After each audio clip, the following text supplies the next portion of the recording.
Ba-da-ba-ba, ba-da-ba, ba-da-ba. Versatility, isn't that great? Wouldn't it be wonderful if you could do that with an IEM?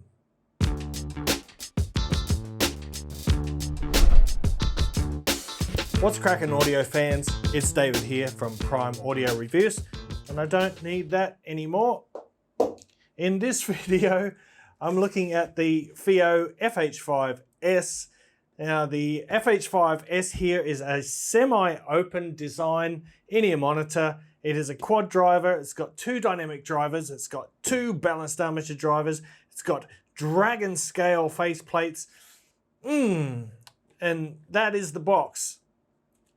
Inside the box, you get the earphones. You also get a rather lovely case with a velour lining and a little MMCX tool for helping to remove or detach the cable, the MMCX connectors, which we'll get to in a minute.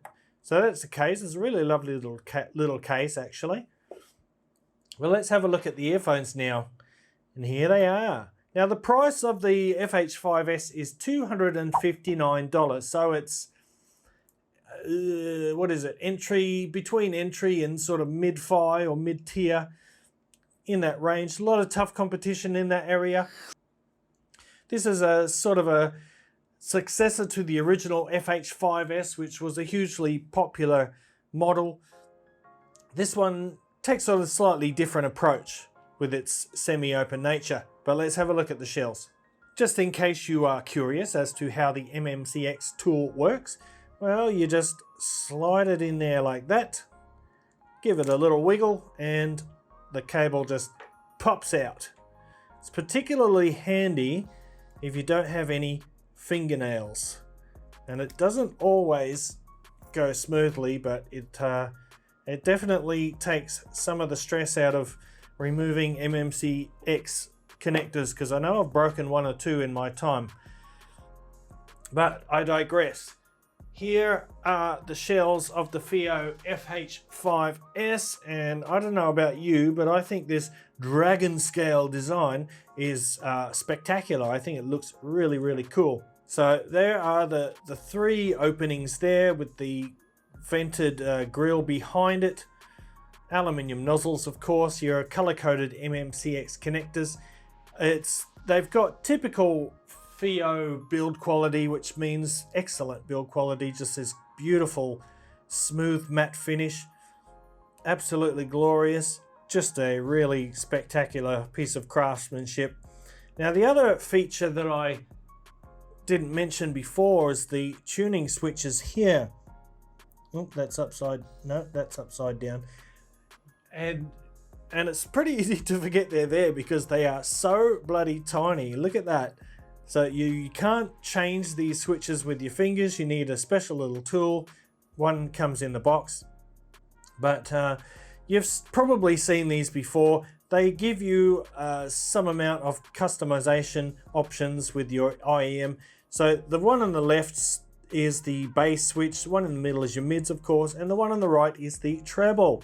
Now, the mids and the treble switch do not make a whole lot of difference, just very subtle changes.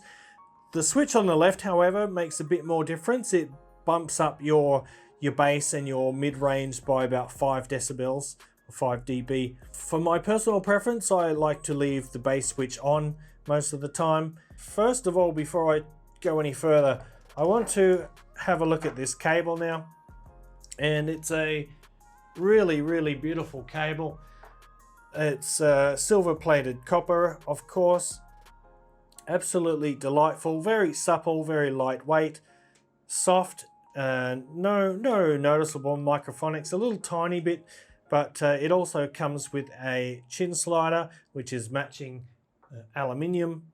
By far the coolest thing about this cable is its modular nature. So for example, if I've been out with my Sony Walkman here using the 4.4mm balance port, but say I wanted to rock out with my Shanling Q1 here, it's only got a 3.5mm single-ended output.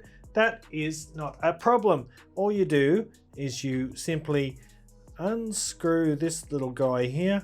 You pull out the termination, and I take the 3.5, line up this little groove there inside, push that in, screw back over the cover, and I'm good to go. Just like that. How cool is that? It's great to see this feature on a not exactly entry level, but entry to mid tier kind of IEM. Nice to have this modular versatility. Love to see that. So back to the shells now.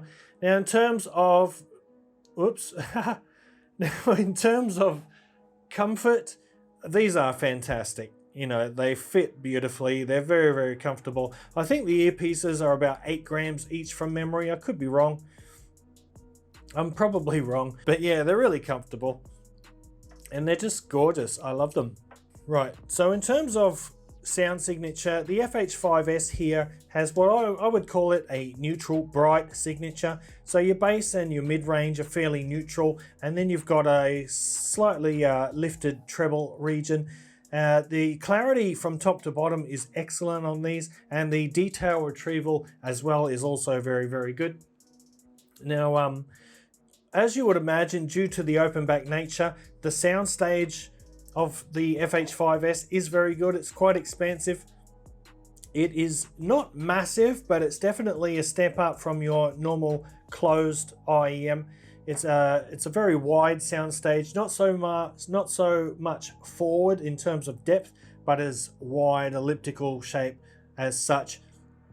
And so yeah, the soundstage is very good. Well, let's break it down now, starting with the bass. And the bass is probably my favorite aspect of the FH5s. It's really punchy with good slam, and sub bass rumble is excellent. These can dig pretty deep actually. You get a really nice sub bass rumble, so those low notes, those deep rumbling low notes sound amazing on these.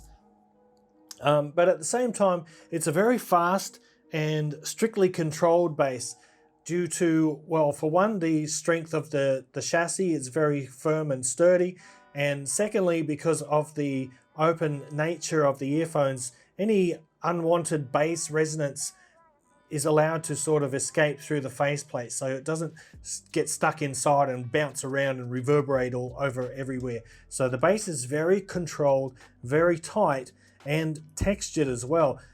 And there's plenty of weight to it. It does have a nice amount of impact, good amount of slam and thump, and I really like the bass on these. It is absolutely superb. Now moving on to the mid-range, and instruments and vocals have excellent clarity again, and a fairly neutral note size. So they're not big round puffy warm notes. They're very neutral in terms of note size. I sometimes found myself wanting just a little bit more warmth, a little bit more body in the mid-range. However, it is a mid-range that's bursting with energy and vigor, and it really grabs your attention. You won't be falling asleep with these at the helm. And finally, we'll get to the treble, and the treble is the part that's either going to make or break these for you. You've probably heard that it is a little bit on the forward side, it's a little bit bright, and that's definitely the case.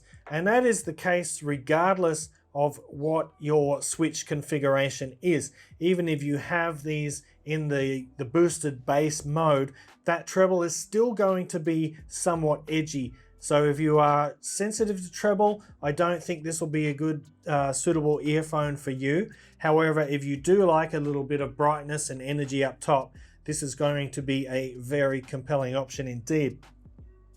So back to the treble, it is a fairly dense treble. It is precise, it's kind of stark in its nature. It doesn't have a smooth edge, it's very pinpoint. But like I said, it is a little bit on the bright side, and it can be a little bit edgy. It's mainly due to that peak at 8 kilohertz, which will bother some people, and other people won't even notice it at all. And we'll do a couple of quick comparisons now. First of all, we'll compare it with its little brother or little sister, the FH3, the FiiO FH3. And this is still probably my favorite IEM you know, in that $100 to $150 range. I just like it because of its nice, powerful bass. It's powerful, but not over the top. It's a bit lifted in the low end. It's got a smooth top end. The treble doesn't get fatiguing over time. It's a really good sort of a everyday carry IEM for me. It's one that I can listen to without getting tired or getting fatigued. It also helps that it's very comfortable and very durable alloy shells. So if one of my favorite songs comes on, I'm not afraid to really bump up the volume and jam out to it, you know, whereas with the FH5s, if you do that with the FH5s, you just might find yourself scrambling to turn that volume back down again, because as the volume increases, the level of the treble, well, obviously the level of everything goes up, but due to the Fletcher-Munson curve, I'm not going to explain that now, but basically your brain perceives sounds differently at different volumes. So as you turn the FH5s up, that treble really leaps forward and it can suddenly become a little bit sharp and just slightly uncomfortable. So for that reason, if I had to choose one of these for a daily driver, it would actually be the FH3. But in a controlled, quiet environment, if you want to do critical listening, the FH5s is definitely a step above the FH3 here, particularly in resolution, in the organization of the sound stage. Everything is very precise and very tidy on the FH5s, whereas on the FH3, it's a little bit more relaxed. Notes are a little bit more rounded, a little warmer.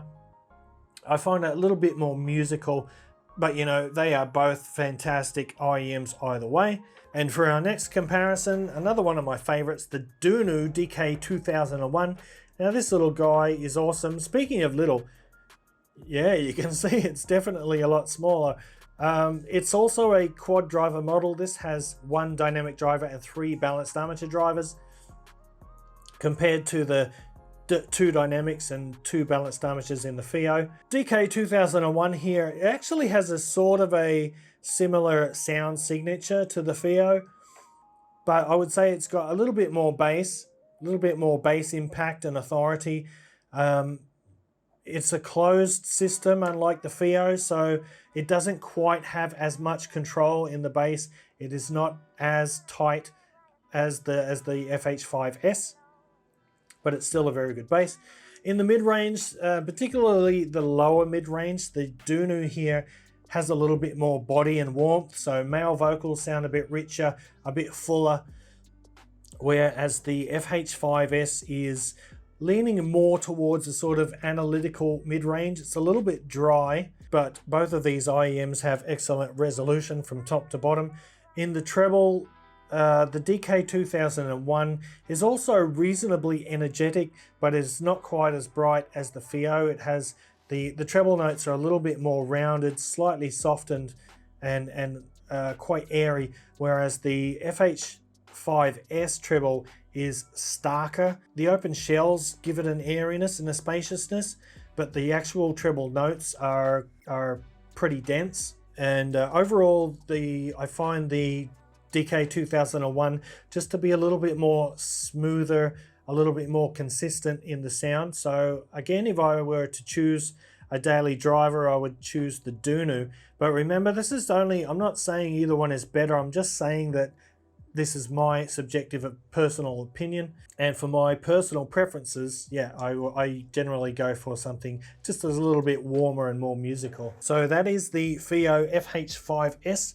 At the end of the day, I think the FH5s is an excellent earphone. I just find it a little bit inconsistent. And what I mean by that is that on some tracks, or on most tracks, these sound really, really good. But then on others, it just sort of gets up to that point which becomes a little bit uneasy for me to listen to, especially if I want to turn up the volume and enjoy a song that I like. It just gets a little bit too edgy for me. But apart from that, this is a, you know, technically very good earphone. Actually, I had to keep reminding myself of the price because I mean, look at that. Just check it out. It looks and feels like at least a mid-tier earphone. The build quality is absolutely spectacular. They look so cool. So I had to keep reminding myself, yeah, it's like $259. It's not $359, $559. You know, you get my drift. But that is the FH5s, guys. What do you think about it? Have you heard it? If you have, I'd love to hear your thoughts. Leave a comment down below. As always, there's a link to the full written review in the description below, as well as links to all my social media channels. And that about wraps it up for this one, guys. So if you like this video, give it a thumbs up, Parfam audiophile style. And if you're new to the channel and you want to see more reviews like this in the future, go ahead and hit that subscribe button. And until next time, I'll see you later.